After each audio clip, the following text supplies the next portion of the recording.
Hey, welcome in. Welcome to the Arrowhead Addict podcast. We are here coming to you live. The Kansas City Chiefs are going to the Super Bowl. You only win a Super Bowl 2 times every 5 years, right? Oh! The warm-up act is over. Let's bring in Melissa Etheridge, massive Chiefs fan. Melissa. Super Bowl champion, 2-time Pro Bowler, and Trent Green. Trent Green, how you doing? Hey, what's going on, guys? He picked it up! He picked it up! He's gonna score!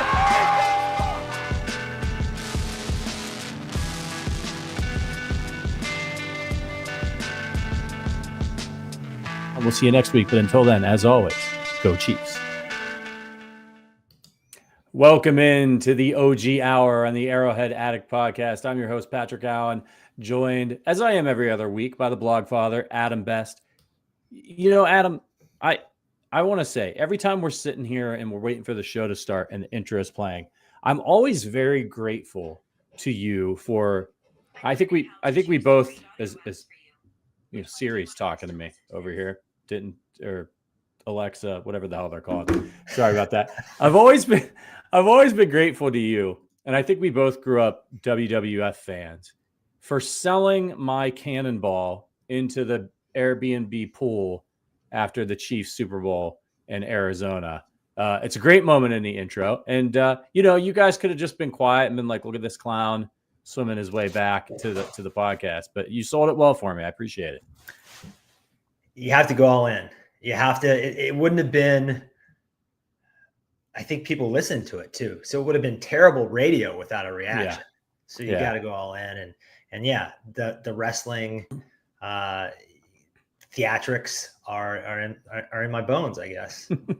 It wasn't exactly warm. I mean, it was Arizona, so in February it wasn't freezing cold outside, but it was a little bit chilly. And I did the rest of the podcast there. Dude, I tried to light up a cigar that I bought from some gas station.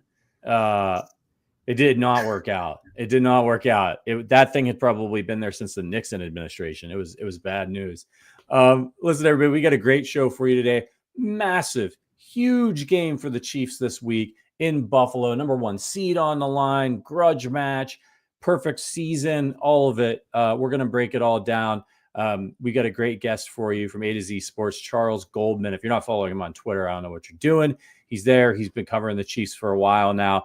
Long overdue to have him on the podcast. So we're going to get that taken care of today. We're going to talk to him about everything that's happened this year with the Chiefs so far. And we'll of course talk about Buffalo, and Adam and I will preview the game for you. Before we get into all of that fun stuff, we're trying to push to get to 400 views on Apple Podcasts. You guys are doing me a solid. You've been backing my play a little bit and leaving some reviews over there. I've been slacking a little bit on reading them, so we got 4 new ones I want to get through.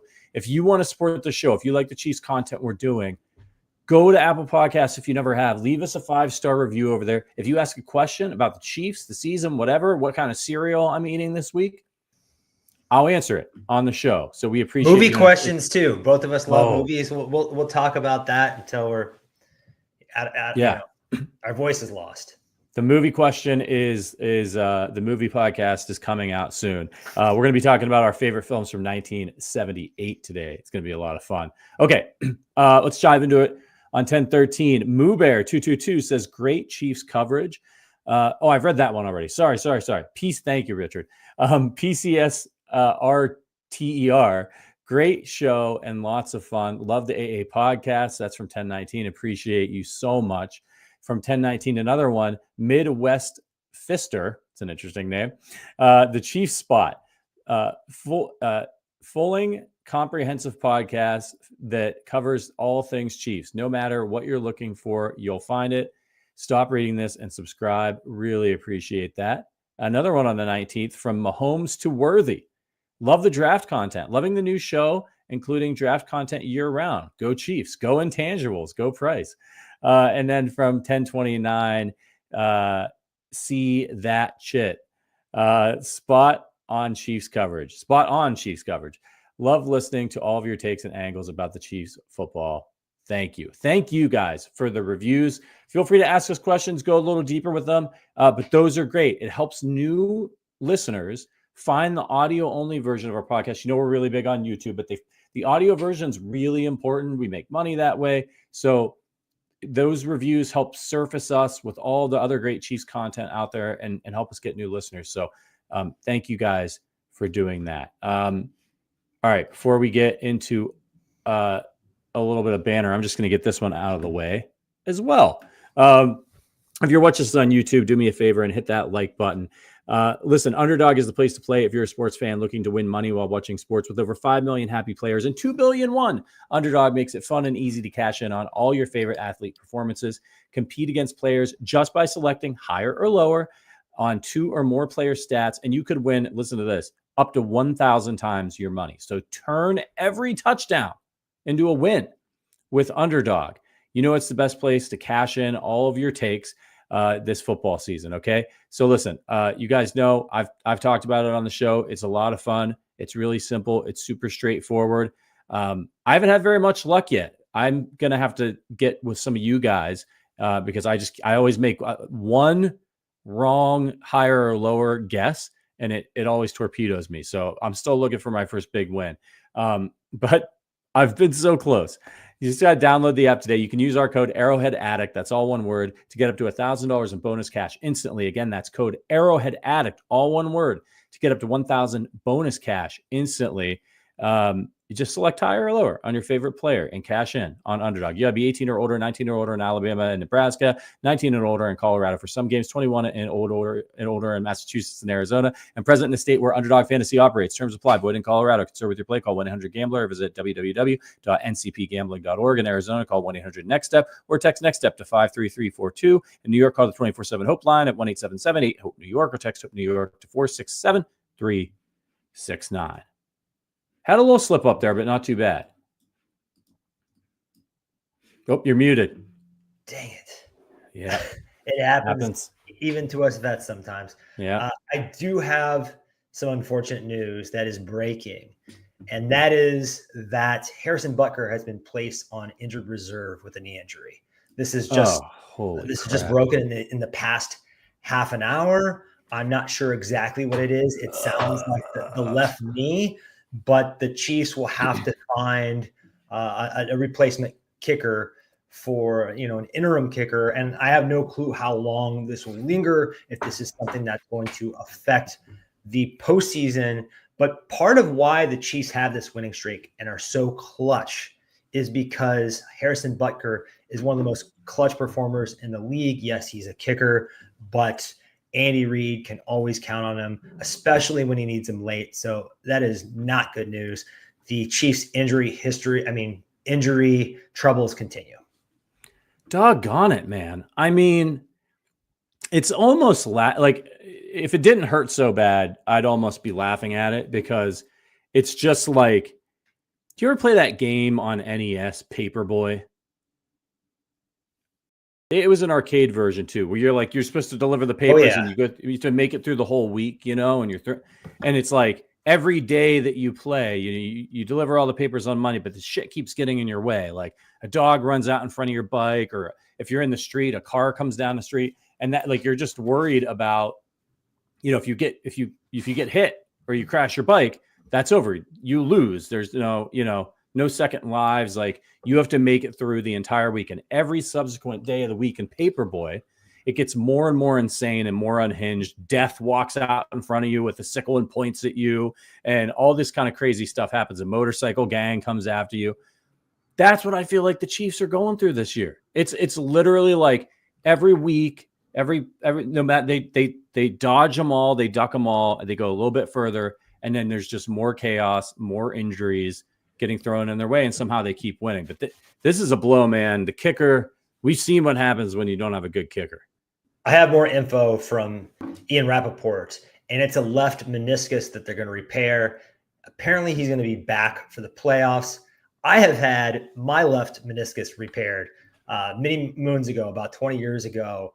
I also dislocated my kneecap, so it was a more difficult procedure. But I don't know if he's going to totally be the same. That's I believe his plant leg.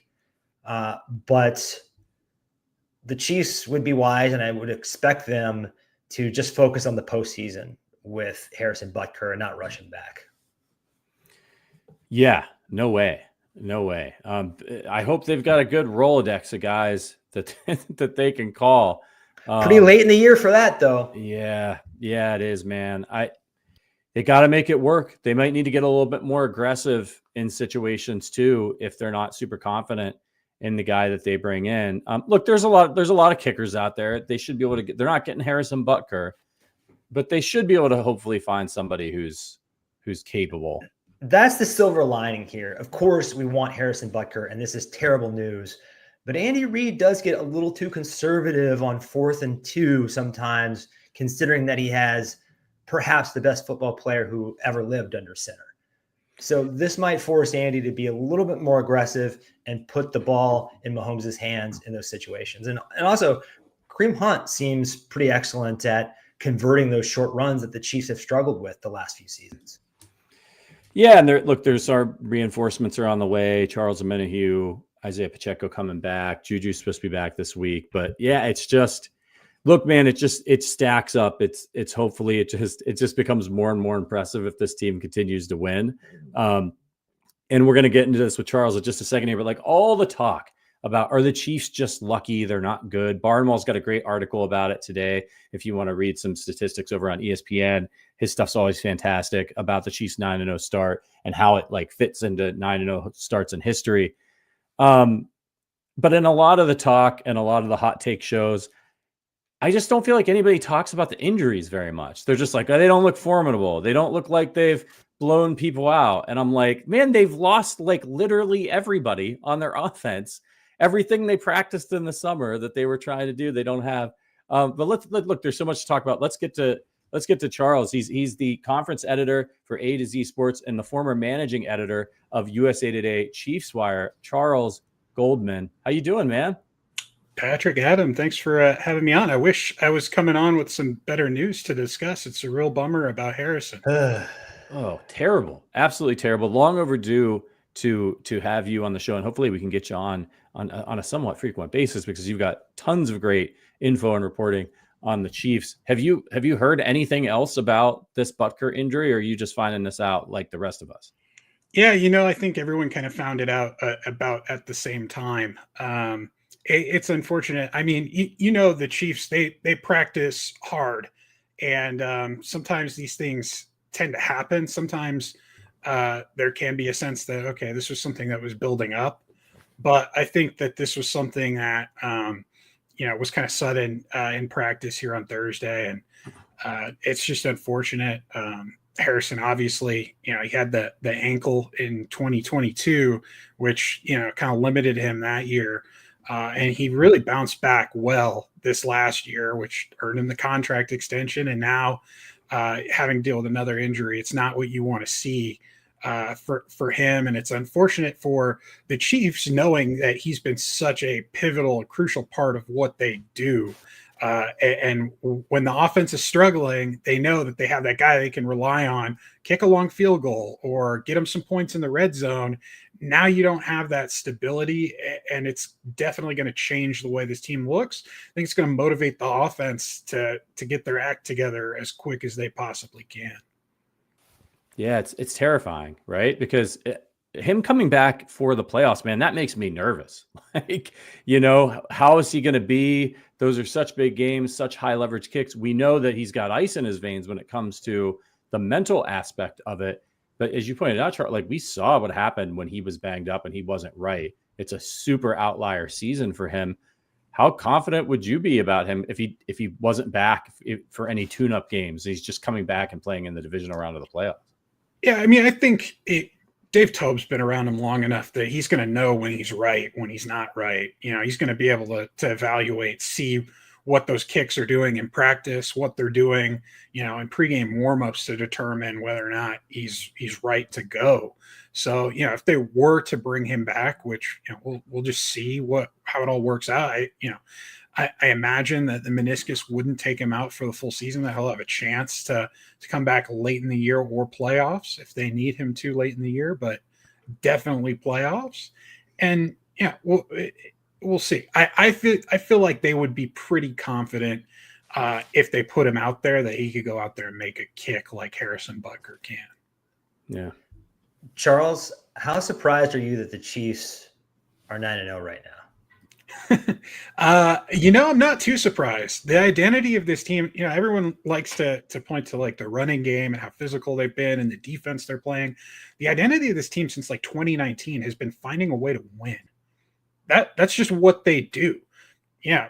Down multiple scores in a playoff game, looks like they're about to head home. Nope. We're going to come back, dig our way out of that hole and go on a run to win the Super Bowl. That is what they've been doing. And yeah, I think that this year just shows more than any other year that their identity is finding that way to win, no matter what it is. They're always going to fight you to the last second of the game.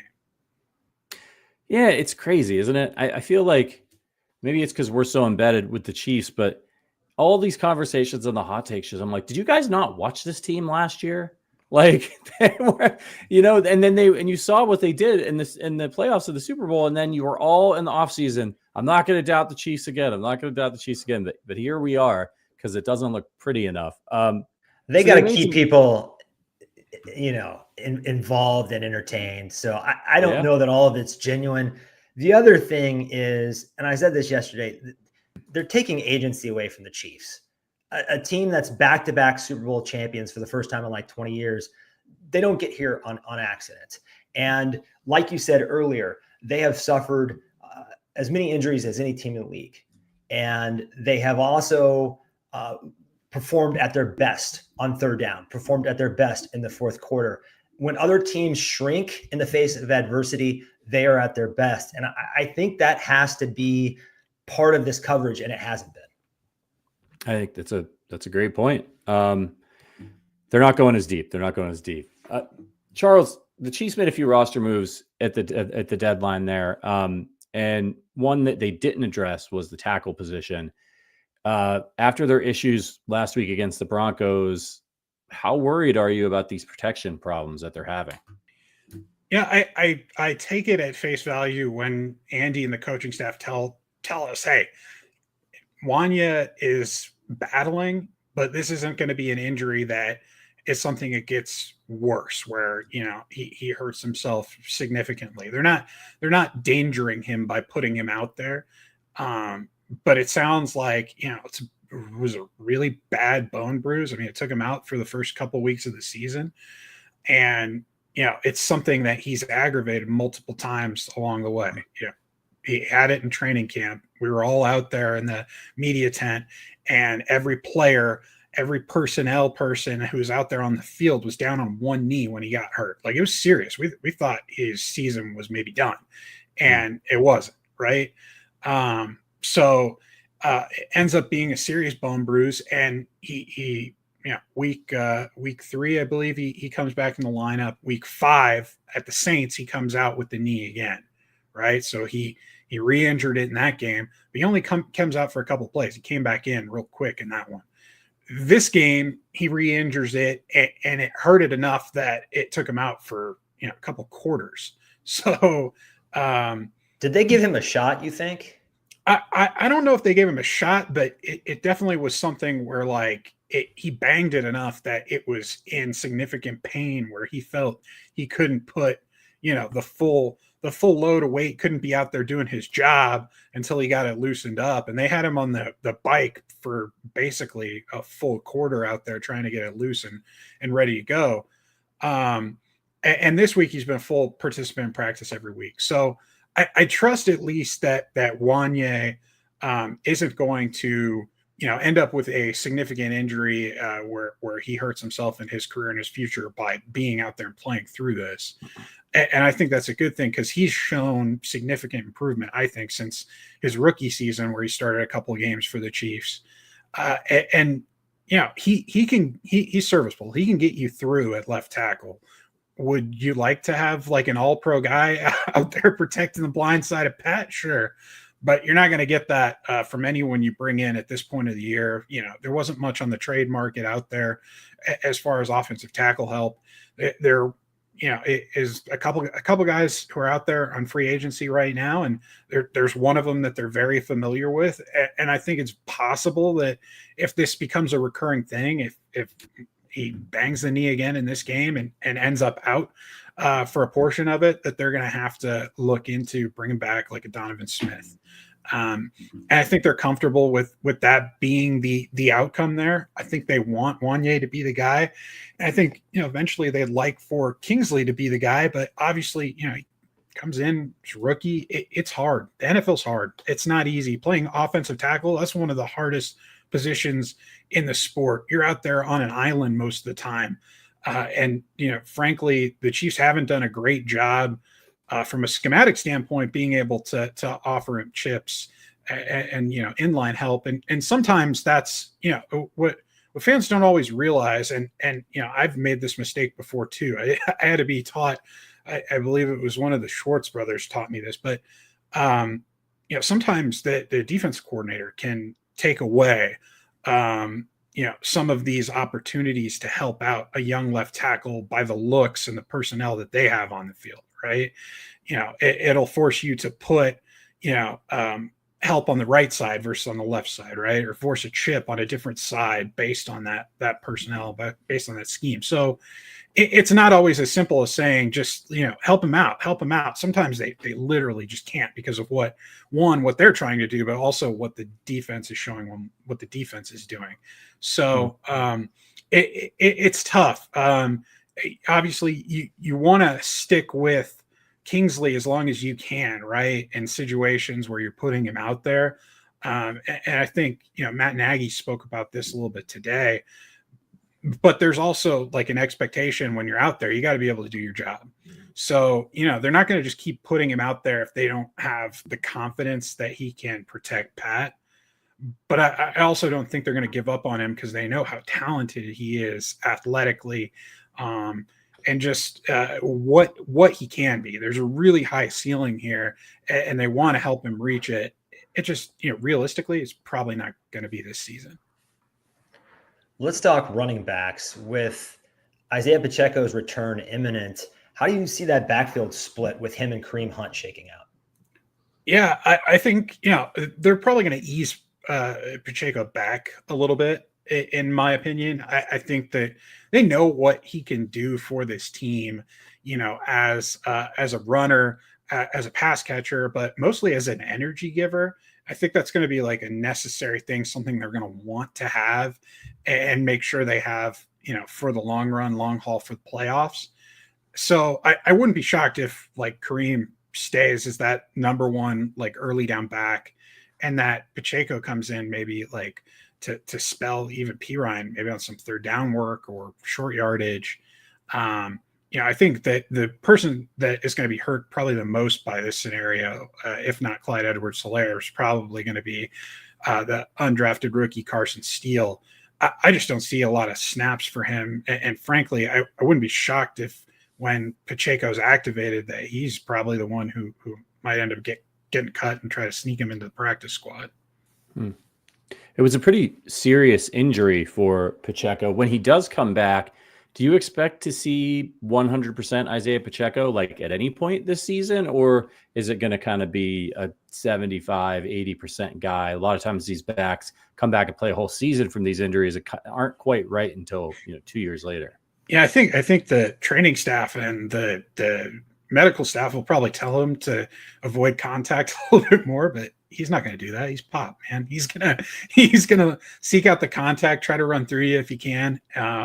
I think one thing that they can do to kind of maybe protect him a little bit, he told us this offseason that he spent the offseason working on his own on pass catching and working in the passing game. I think that is the easiest way to ease him back into the offense, is to get him involved that way.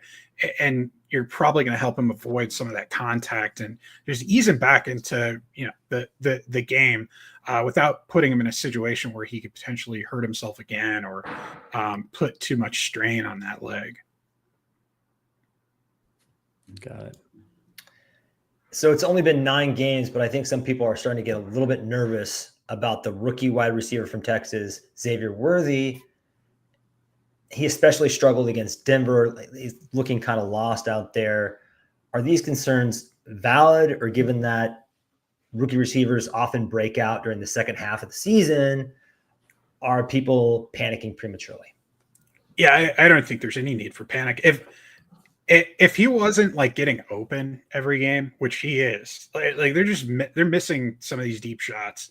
They're missing some of these opportunities to go to him just because they haven't connected on those deep shots. Even like some of the intermediate stuff, red zone. He had a red zone opportunity this past week where he was wide open. Pat just didn't even look to him. So I think that it's going to just come with time. I mean, you see how just kind of the trust has been built in these last couple of weeks with DeAndre Hopkins. I think it's easier when you're working with a vet like that who you know that this guy's been through it before, right? It's a little bit harder when you have a guy who's like learning the playbook, learning the system, to put that full faith and trust that, hey, he's going to be where he needs to be. He's going to be someone who's going to be regularly open, so I can look to him if I am not finding my first or second read. I think that if those things weren't had, if he wasn't getting open against man coverage, if he's just always getting smothered, or just not doing well at the kind of the little things like that, I think it would be more concerning to me, because obviously this guy's got speed for days, right? That's the thing you want to see from a guy with that type of speed. You want to see him get open downfield, get open against man coverage. Some of the other stuff is going to just come with time. And I think he'll be afforded that time. I think they have a lot of confidence in him that he's going to be able to grow and become what they need him to be. What do you make of these close wins? And we kind of touched on it a little bit earlier, but is this a sign of a great team that knows how to win, or is some people are talking about a lot this week, probably because they're playing the Bills and they might lose, so then they can say they were right, a sign of a weaker team that's been getting lucky? I don't think it's a sign of a weaker team that's getting lucky. I think it's definitely closer of a sign of a team that just knows how to win. But I think, we're missing some of the things. There's a lot of context in each and every one of these individual games.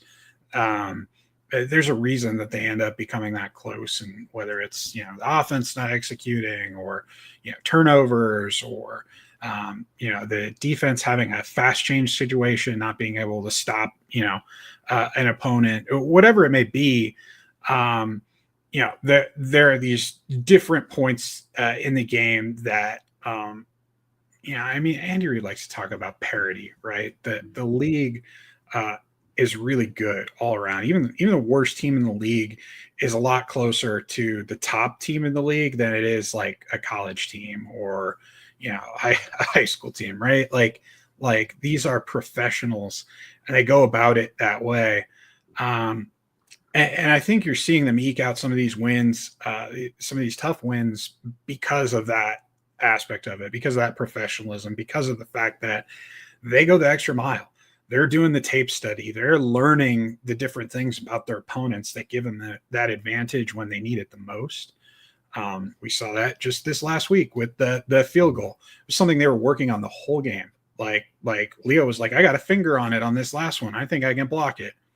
Well, he ended up blocking it on the most important play of the game, right? So these are things that they go over meticulously. They have staff members that look for certain things, like what they exploited in this last game. So I think it speaks to more the organization and just the attention to detail that they pay. It's really impressive, and some of the things that you'd never notice, they're tuned in on every single game. So this Sunday, game of the year, the epic rematch in Orchard Park. What about the Bills should the Chiefs be most worried about? Josh Allen. he's been really, really good this year for the most part. He's really, really good every year for the most part. He's just, throw the ball from any angle, any point of the field, pinpoint accuracy. He's really tough as a runner, hard to bring down when you're just trying to tackle him for loss or sack. That is the X factor. If he has his best game, I don't know that anybody can stop him. Steve Spagnuolo, could be the best defensive coordinator in the league. The Chiefs defense could be the best defense in the league. And I think if Josh Allen's playing his A game, it might not be possible to stop him. That being said, I think, there's a lot of things going for Kansas City heading into this one too. Well, Josh Allen is really the only quarterback we've ever seen go toe-to-toe with Patrick Mahomes at his best. Nobody else has been able to match that kind of firepower when Mahomes is on one. So I'm in total agreement there. That's an easy answer. What would be the next thing that worries you the most, that would keep these Chiefs coaches up at night? Probably I would say that the weapons, right? If they've got like a really talented group of pass catchers, including the running back in James Cook, I think, and that might be the one there. James Cook in the passing game against the Chiefs linebackers, that's a little scary. Dawson Knox has given them problems before. I know Dalton Kincaid's probably out for this one after missing the last two practices, so won't have him. Keon Coleman was going to play, but he's out, so that don't have to worry about that. I think I would probably say James Cook. I mean, the running game, the Chiefs defense has been phenomenal against the run. I don't think that's going to be the problem there, but if they can match up Cook against some of the linebackers in coverage, I think they could probably exploit that. All right. How do you see this one playing out? The Chiefs like to run up the middle a little bit. The Bills, a little soft there. So maybe an advantage for Kansas City if they can get it going. But what's your final score in this one? What do you think we're all sitting here talking about on Sunday night? Yeah, I think it's going to be like a 27-23 win for Kansas City. And I think it's going to be right exactly what you said. I think they're going to lean on the run game in a big way. I recall one of the last times that they were out there, I want to say it was a 2020 or 2021, when Clyde Edwards-Helaire had like one of his best games ever. They just gave him like 30 carries or something, and he was just phenomenal. He had like 140 yards or something like that.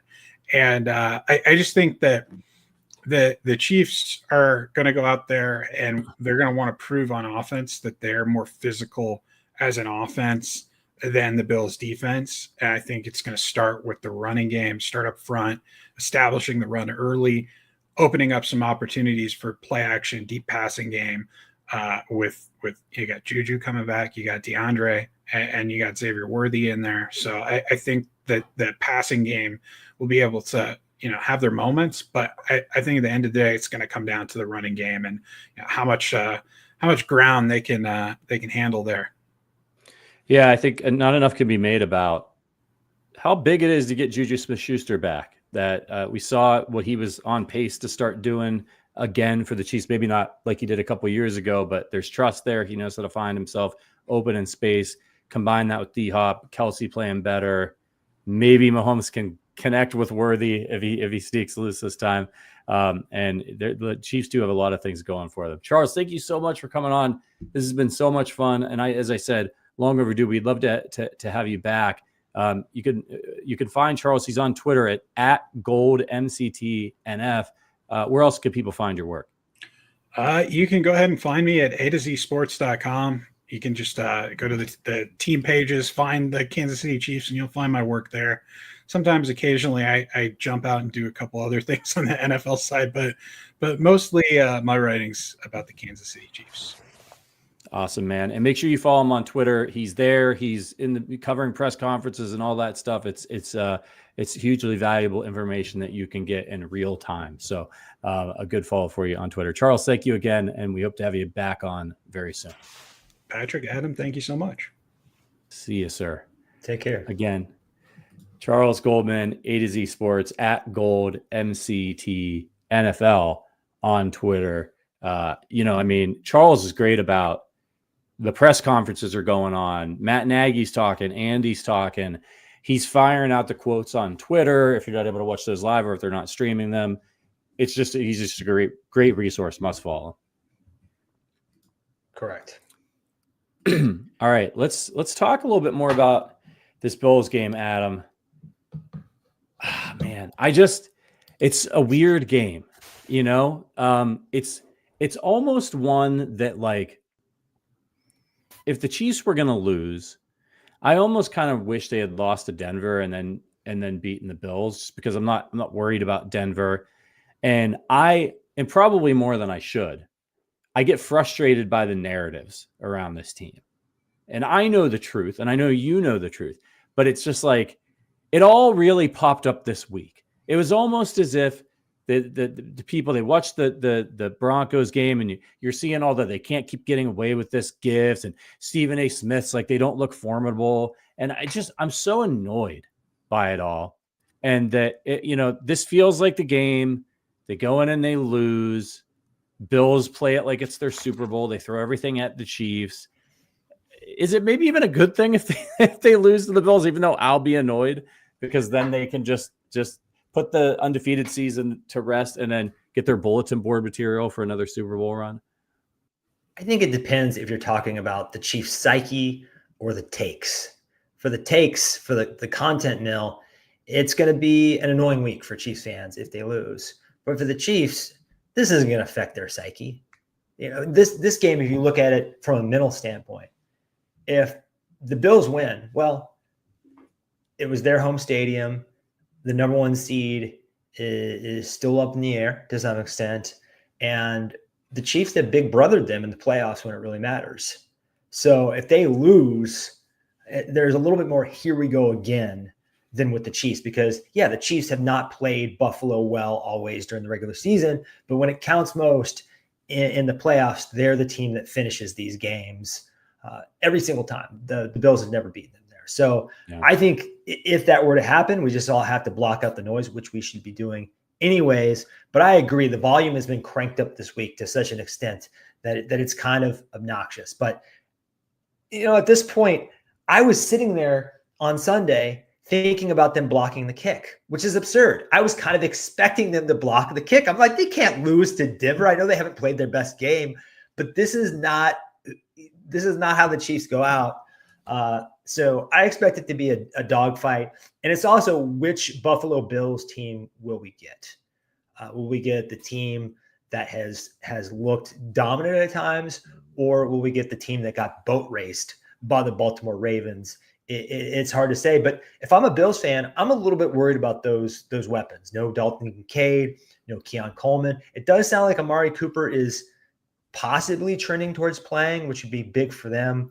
But Josh Allen is kind of in the situation, probably worse than Mahomes is right now. Probably he's dealing kind of like with what Mahomes was dealing with last year. So I know we've got Bill's strength of victory on the show sheet, and that's not very impressive, but this is probably the team that scares me most, because who's under center? He's the one guy that when he's at his best and not doing knucklehead things, he can kind of, like I said earlier, go toe-to-toe with Pat. And he usually does play his best against the Chiefs. This is the kind of game that he puts his Superman cape on for, and I think that's one of the big differences between the Chiefs and the Bills in the regular season. And hey, look, to be fair, the Chiefs should have won that game against the Bills last season if it wasn't for, as your father, the old Chief, likes to call him, Kadarius Phoney, or my favorite nickname that he had for him was Cadaverous Tony. It's the embarrassment. What can you say, man? But I don't feel like Mahomes always puts on his Superman cape against the Bills in the regular season. You don't see him run as much. Like playoffs, Mahomes is going to be out there laying out, doing whatever he needs to do, going toe-to-toe. But I feel like we'll see it a little bit more with Josh Allen than we will with Mahomes. I think Mahomes is a little bit, and the Chiefs in general are a little bit more reserved heading into these types of games. Let's start breaking it down a little bit. Chiefs 9-0 on the road, Orchard Park, afternoon kick. Chiefs are 2.5-point underdogs in this one. The over-under is 46. So here's how the Bills got here. We know how the Chiefs got here. They beat the Arizona Cardinals in week 1. Nice, healthy win, 34-28. Miami, 31-10. They were stomping them. That was a game that Tua got hurt. Killed Jacksonville, 47-10. Then they went and got curb stomped themselves by the Baltimore Ravens, 35-10. Allen only threw for 180 yards. And this is not a good Baltimore defense, by the way. That was on the road. Then they went on the road the following week to the Houston Texans, lost 23-20. Again, a game where Allen only threw for 131 yards. Then they beat the Jets by only 3 points on the road. They beat the Titans, killed them. Beat Seattle, killed them. Beat Miami 30-27. Another close one. And then last week they took care of the hapless Indianapolis Colts on the road, 30-20. So like when you look at that, you're kind of not like, oh geez, this is murderer's row. And as you mentioned on the show sheet here, their strength of victory is 355. So I'm not saying the Bills are frauds, okay? But when you look at their schedule, like, do they have a more impressive win than the Chiefs do against, beating the Ravens at Arrowhead? Absolutely not. And at times they've been very unimpressive. I think they've played over their head all season. And I mean that as a compliment because this was a season where they had several cap casualties. Stephon Diggs is gone. Their secondary is gutted. They're kind of turning the page and a retooling year, similar to what the Chiefs did in 22, right? So they're playing above expectations, but at times they've looked pretty bad. That Jets game, what's hilarious about that Jets game is both teams were like, this offense isn't going to cut it. They went out and traded for Amari Cooper. The Jets went out and traded for Devontae Adams. It was really ugly. It was a slog. And then there are times where Josh Allen looks like Superman. So I think this team, to be at its best, and it has other good players. Greg Rousseau, the edge, is absolutely playing out of his mind.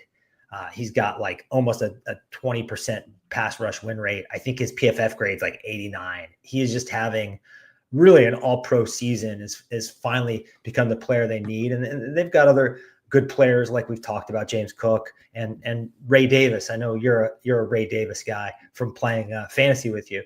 So yeah. They're a good team. I just don't think they have nearly the level of talent that they've had in previous seasons. The Chiefs are undoubtedly, even with their injuries, I think they are still the more talented team, the deeper team, the more complete team.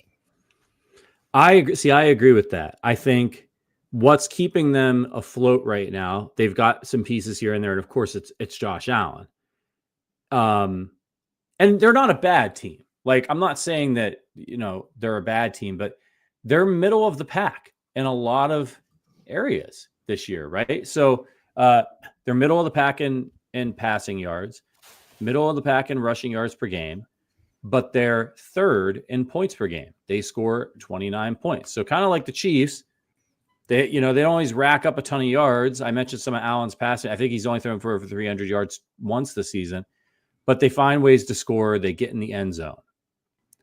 On the defensive side of the ball, middle of the pack, they give up 366 yards per game. The Chiefs are third. They only give up 229. But again, the Bills only give up 19 points per game, which is a little bit higher. That's pretty good. So I think when you look at it, it's another team that sort of knows how to win pretty well. And they ride Josh Allen to victory in a lot of these games. But a lot of these games have been against teams. I think the Chiefs have the 8th, in the Barnwell article, he said the Chiefs have the 8th hardest schedule so far this year. And they have the 5th easiest remaining, which is incredible when considering that they haven't lost a game yet. Oh, yeah. But yeah, these games like Arizona, been a bit of Jekyll and Hyde. Miami, not great. Jacksonville's been awful. The Jets are a mess. Tennessee's horrible. That's a good win at Seattle, 31-10. But that's probably their best. The timing of these things, Seattle came out of the gates hot and it's kind of faltered. And Arizona, I mean, they looked awesome this Sunday. They look like they're really coming on. So sometimes the timing helps. I know the Chiefs got the 49ers when they weren't fully loaded, but sometimes the sequencing of these things can be helpful. Now, the Chiefs certainly aren't fully loaded and haven't been all year. So we have to remember that too, right? Yeah. What really sticks out to me with this Bills team is I just keep thinking about that quote, imitation is the sincerest form of flattery. They really look to be their GM Bean, their coach McDermott, that whole program there, emulating what the Chiefs have done. Kind of just saying our quarterback is good enough that we don't need superstar receivers like Stephon Diggs in their prime to win anymore. He can carry us. We're going to build this defense back up. We're going to keep our cap in good shape. And we're going to have they kind of went all in. And I think they learned their lesson from that. You go all in and it doesn't work. And the books are messy. There's all kinds of dominoes that tip over. So I think they're looking at it now. Let's do what the Chiefs are doing. Let's open that 10-year window. We never have to go all in. Josh Allen is good enough that we'll always be in the mix. And one or two of these years, he is just going to put us on his shoulders and take us all the way. But he has to overcome the boogeyman for both him and the rest of the league, Patrick Mahomes. And he doesn't have to do it this Sunday. He has to do it early next year. Yeah, absolutely. So last week, the Bills go and they're taking on the Colts. It's an interesting game because Allen's been really good at protecting the football this year. And he goes into this game and he throws 2 interceptions, no touchdowns, 22 of 37 for 280 yards. But they're able to run on the Colts. Cook had 19 for 80 and a touchdown. Allen ran himself 8 times for 50 and a touchdown. That kind of feels like the fallback for him, right? Like if the passing game's not working, well, let's just get Josh out and running. But their leading receiver, do you know who their leading receiver was last week against the Colts? Oh man, Khalil Shakir. That's probably a wrong answer, given that you asked the question kind of as a surprise. He was number 2, 6 receptions for 58 yards. It was Matt Collins. That was that name just popped into my mind. 4 for 86, the shoeless wonder. Not who you want. Consummate pro, but not who you want leading your team in a big game. No, absolutely not. I met Matt Collins at the Super Bowl last year. Super nice guy. Hippie, I guess you might want to call him. Like, doesn't wear shoes unless he has to. Like, was walking through Radio Row, no shoes on, wants to stay grounded to the earth, all that kind of stuff. And a good NFL player. But yeah, so it's really an interesting game. You know, Flacco in this one threw for 272. He had 2 touchdowns, but 3 interceptions. This was a close game at the half, and then, the Bills just put it away in the fourth quarter. So I think because the Bills have had fantasy betting, it's got everybody obsessed with like splashy scores and big plays and all that stuff. And you look at the Bills and you look at their schedule and you're like, oh, look at these games where they blew these teams out and they put up, 30, 34, 31, 30, 47 points against Jacksonville. Like, but they're winning in a lot of ways, just like the Chiefs, just like grinding it out as well. But they have some of those splashy things. How much do you think it matters whether you have splashy wins on your resume, like in reality? It depends on the team. When you're at the point where the Chiefs are, where they're kind of like the Patriots dynasty or the NFL version of the NBA Spurs, when they just kind of were like, let's get through the regular season on autopilot with a pretty decent seed, and let's turn it up once the postseason starts. The Chiefs don't care. They just want to eke out victories. I don't even think, they want to win every game, but style points is not what matters to the Chiefs. But I think when you're a franchise that's in transition, that's trying to build up your identity, it matters a little bit more to go out there and dominate, to be impressive. The stats might matter a little bit more to these guys when they're guys like Dalton Kincaid and Keon Coleman and James Cook. They're still building up their confidence. So I think it probably matters a little bit more to the Bills and most teams. It doesn't matter at all to the Chiefs. I mean, there is one thing that matters to the Chiefs. One thing at this point. It's Super Bowl or bust. That's the mentality. That should be the mentality. And I just think their continuity and their ability to just come together as a team and be selfless is one of the huge unspoken advantages that they enjoy. Jalen Butler in the chat thinks that the Bills are overrated. I think we'll find out in this game. If the Chiefs do lay it on them, I think you could say that maybe they are a smidge overrated. I don't expect them to lay it on them. And Verderam thinks they are. Verderam last week, he thinks they're going to kill him. Josh Allen, he will play with reckless abandon on Sunday. I think there's something about the Chiefs where he will be Superman. He will, at other times where he may have, thrown the ball away or he's going to plow over people. He's going to hurdle people. He's going to do everything he possibly can to put this team on his back and try to beat the Chiefs. I think we saw that with Lamar. It didn't work out for the Ravens in the first game, but they had a lot of turnover. They were like an inch away from beating the Chiefs. So this is another revenge game. Make no mistake about it.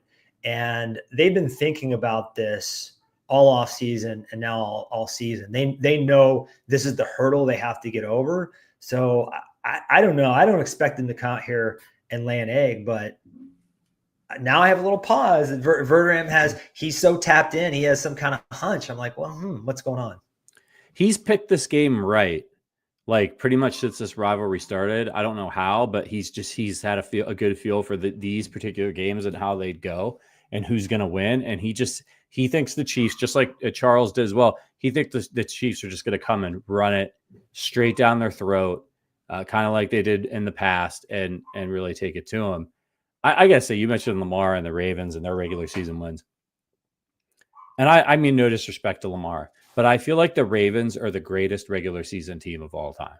Like they just love putting it on teams. And there's something about the way that they play and the fits that they can give like inferior teams that they can rack up all these impressive wins. But how many times have we seen these guys do that in the regular season?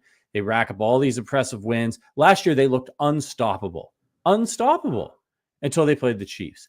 And I'm not saying that they're not good this year or they're not eventually going to get over that hump. And maybe they'll do it this year to Kansas City. But it is a little something to it, I think, that just because teams look really great and splashy in the regular season doesn't mean shit come late January and February. Yeah, and the Chiefs are just built different, man. I know that other fan bases probably get annoyed when we say stuff like this, but they do hold a little something back. They're not playing every card in their deck during the regular season. And Steve Spagnuolo and Andy Reid, in terms of game planning for big games, maybe in the history of the league, they're at the top of the list on both sides of the ball of people you would pick for a custom game plan to stifle the opposition. And we just haven't seen Lamar. I mean, I've seen Josh Allen come this close to beating the Chiefs in the playoffs. I know the Ravens came kind of close, but I don't know. I believe in Josh Allen at this point still a little bit more than Lamar and the Ravens. I also think the Chiefs have had an answer for Derrick Henry in the playoffs too. So I'll believe it when I see it with the Baltimore Ravens. Well, look, this is a big one. Okay. The Bills are 8-2. The Chiefs are 9-0. If the Bills win this one, the Chiefs are 9-1. The Bills are 9-2, and the Chiefs can't finish with the same record as Buffalo and get the number 1 seed, which means the Chiefs are looking at maybe needing to win out to guarantee. They have to win out to guarantee themselves number 1 seed, or they need help from Buffalo. There's a good chance Buffalo could slip up down the stretch here too. Actually, let me look at their schedule really quick just to see what they've got coming up. So after the Chiefs, they've got the 49ers next. They got a bye week. And then they get the 49ers. The 49ers are – so, look, this is no cakewalk for the Bills. 49ers, they've got McCaffrey back on the road. Then they have to play the Rams, which are they're kind of Jekyll and Hyde, but they're dangerous with Kupp and Nakua out there. It could get into a shootout. And then they have to go on the road and play the Detroit Lions, who are playing as good as anybody in football. And then they have 3 layups against the 2 games against the Patriots sandwiched in with a game against the Jets. So they're in the hardest stretch of their season right now. It starts with Kansas City. They get a bye. KC, San Francisco, the Rams, and Detroit. So I could see them dropping one of those games, even if the Chiefs lose this week. Definitely. And the Chiefs, this is their hardest game left by far. This is their hardest game. I think I've always had it circled as their hardest game of the season. I'm looking forward for the Chiefs. I'd probably say Christmas in Pittsburgh. We know how they performed 100%. Last Christmas, and they're coming into Pittsburgh on only 4 days rest. They have to travel. They have to coordinate the holidays. It's the first game on Netflix. Kind of a logistical nightmare. And then finishing up in Denver, we saw how close the Denver Broncos played the Chiefs last Sunday. We know they're an entirely different beast in Mile High. So I like the rest of the Chiefs schedule, though, other than that, because the Panthers, absolute cakewalk. Same with the Raiders. Chargers are playing over their head, but I think the Chiefs can beat them. The Browns are an unmitigated disaster, right? And then the Texans, they don't look like the team we were promised. CJ Stroud has come back to earth a little bit. No Stephon Diggs.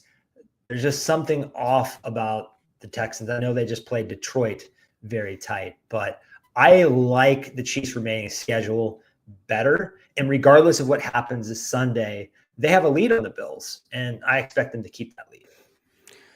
All right, let's get into it. Let's get to our final score predictions. Adam, why don't you lead us off? How do you see this one playing out? 24-23 Chiefs.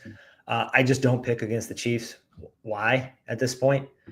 And I've kind of had that mentality for a long way, but I do think it will be this close, as these games often are. I think the Chiefs just know how to win better. They have been in the deep waters more and found and navigated them more. And I expect that to be the difference here. How about you, Patrick?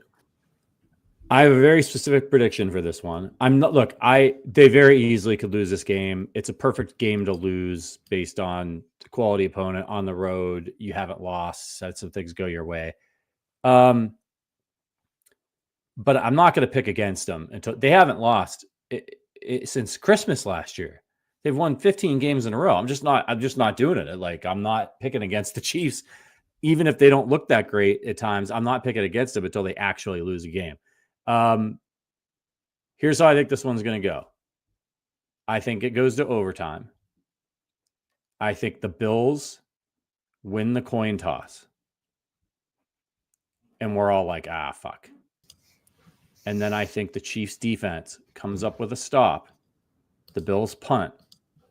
And the Chiefs feel a little less confident about this now that the Butker news happened. Chiefs drive down, get themselves in field goal position as Mahomes does, maybe very late. And they kick the field goal and they win. Chiefs 20, Bills 17 in OT. It's going to be another week of them just terrifying the crap out of us, making us all nervous and sweat it out. And it's going to be another week of, there'll probably be a bad call. Like the Bills will probably get, a false start penalty or a holding call on that drive in overtime. And then they'll have to punt and then everybody will bitch and moan for a week and we'll laugh. And it'll be good. Do you still get nervous? I don't get nervous or stressed in the regular season anymore. I'm to the point where I've told myself, why get worked up? 95% of the time this goes our way. I save my freakouts for the postseason. I can get nervous. There are certain games I really want to win. Like, I do not want to lose the fucking Denver Broncos. So like, I am like, screw those guys. I don't like Sean Payton. Like, I don't want to. So I get nervous. I was pissed off last week because I thought they were going to lose. If they're losing a game that they shouldn't be losing and they're playing like crap, like I get disgusted with them, not necessarily nervous. I'm like, fine, just lose the game and get it over with already so I can do the pod. But a game like this, games I really want them to win, like when they're playing a division rival, or, like if they had lost to the 49ers, I wouldn't have cared. But this is a game I want them to win. I like, because of all the talk this week and all that crap, like I want them. And I think with the injuries that they've had and how hard it is, in fact, impossible it has been to this point for an NFL team to three-peat. Getting the number 1 seed this year, I think, is as important as any other year, any other playoff run that the Chiefs have had. If they can get the number 1 seed this year, especially because you have some wild cards, like the Bengals, mark my words, the Bengals are going to make the playoffs. They're going to get in. I know they've been playing like crap. Their record's bad. Look at their schedule. I think they're going to get in the playoffs. And then I think it's going to be hilarious and I think the Steelers will fall off. I think the Ravens will eventually win that division. I think it's going to be hilarious when Lamar has to deal with Joe Burrow in the first round of the playoffs, because I think they'll get the last playoff spot. So the Chiefs need to get this number 1 seed, let the other teams beat each other up, and make the Ravens. I don't want to play the Ravens in the playoffs if we can help it. Give me the path that they had in 2019, and not having to play the Patriots. Let's get to the Super Bowl and then we can win it. But that's how I'd like to see things play out. Totally on board. All right. Before we get out of here, we got to do Patty's Power Rankings. It's movie time. So if you guys are looking for more Chiefs talk, you're not going to hear it. So feel free to dip out. But if you like movies, Adam and I are big movie buffs. And a couple weeks ago in the Power Rankings, we did the year that I was born, 1983, our favorite 3 movies from that year. So this year we're going to age Adam and tell you that we're gonna do our favorite 3 movies from the year in 1978, the year that Adam Best was born. Why don't you kick us off with number 3, man? Good year for film.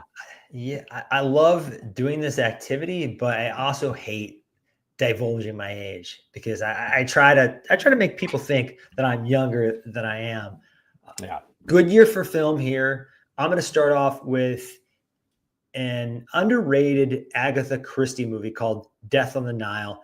Not the recent one that was very mid, but this one starred Peter Ustinov as Poirot and had great cast. Angela Lansbury, Betty Davis, Maggie Smith, Mia Farrow, character actor Jack Warden, Jane Birkin, just loaded cast for that era.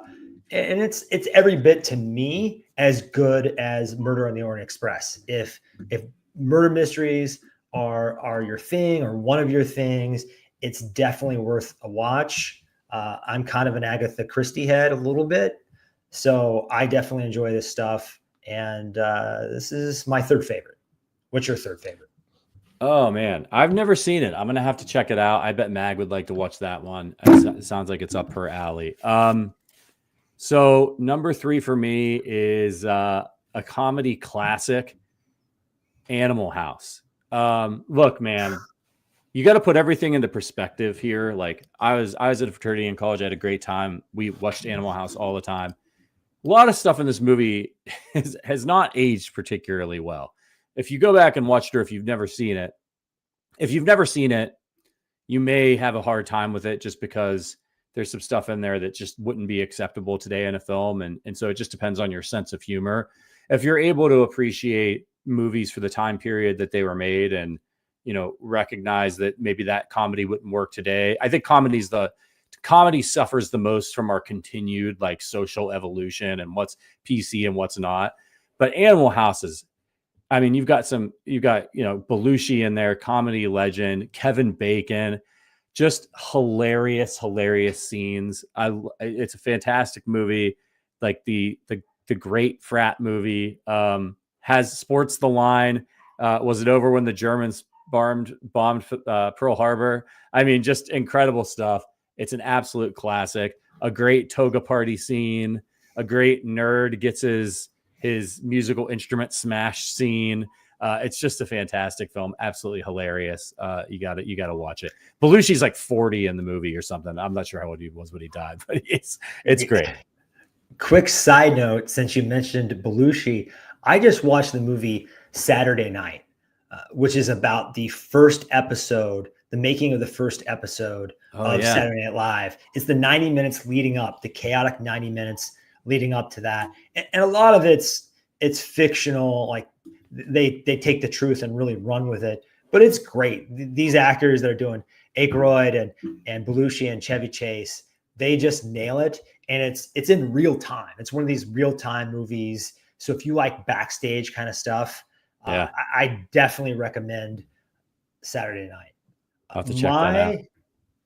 Number 2, it's a football movie. It's a football movie without a ton of football in it. It's called Heaven Can Wait.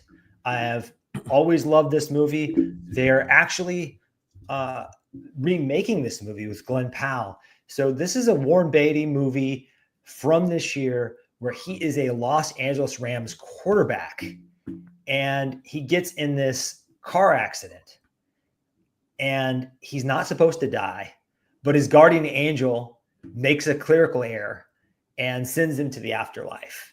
And he disputes this, and they can't put him back in his old body. So they put him in the body of this kind of corporate fuddy-duddy who is like destroying the environment. And he has, he has to like figure out how to navigate being this older guy with tons of flaws and has to figure out how to make his way back to football. Jack Warden's actually in this one too, strangely enough, but it also has, I won't list off the entire cast, but it also has a banger cast. And if you like kind of like weird fantasy Groundhog Day type movies with a little bit of football, you can do a lot worse than Heaven Can Wait. Another one I haven't seen. I'm gonna have to check it out because it's right up my alley. Football. It's got a sci-fi element to it. I'm down, man. Number 2 for me is, you guys know I'm a big horror buff. I want it number 2. I'm gonna go Halloween for number 2 for me. I had it number 1, but I've changed my mind at the last minute. I mean, it's a classic, man. The score, Jamie Lee Curtis, unbelievable performance from Donald Pleasance. I mean, Donald Pleasance's monologue about Michael Myers and everything about his character, it's like it's great. It's also kind of hilarious. He's got lines like I looked into his eyes and he has the blackest eyes, the devil's eyes.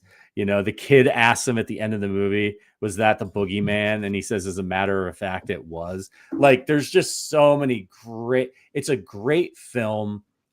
A lot of slashers aren't particularly good. The way that tension is built up in Halloween, the point of view shots, the mask breathing, like all that, it's just a terrific, tremendous film.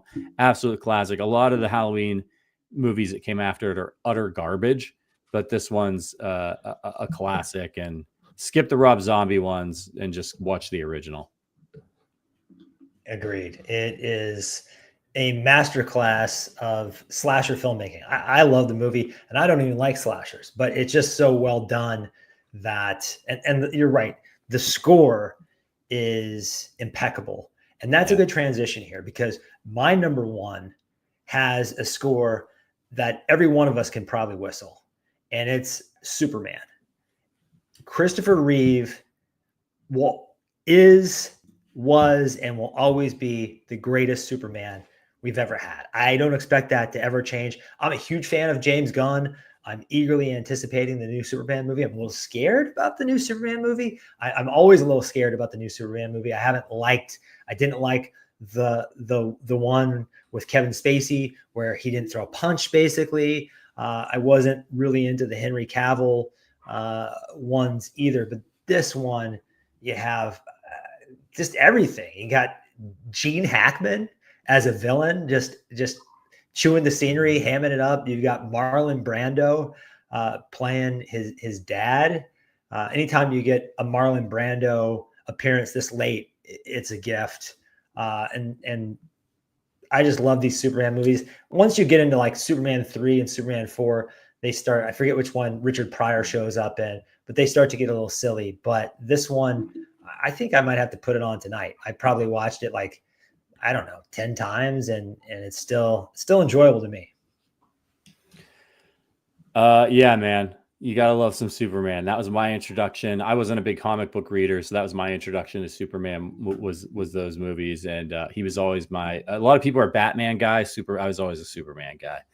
All right, number one here. It's not a happy film, but I think it's one of the best films ever made, maybe in contention to be the best film ever made, and that is The Deer Hunter. Man, just it's about steel workers going off to Vietnam. It is Walken, Robert De Niro, Streep. Like, this movie is, I don't want to spoil it for anybody who's never seen it, because it's so impactful. And if you love and appreciate film and you've never seen The Deer Hunter, having it ruined for you, I like, there's certain movies, it's like, okay, man, like, it was made in 1978. If you haven't seen Halloween by now, like, fine. But like, I don't want to say very much about The Deer Hunter. If you like war movies, I don't like war movies. I find them extremely upsetting, and I don't enjoy watching them. I don't find them entertaining, even if I appreciate the craft.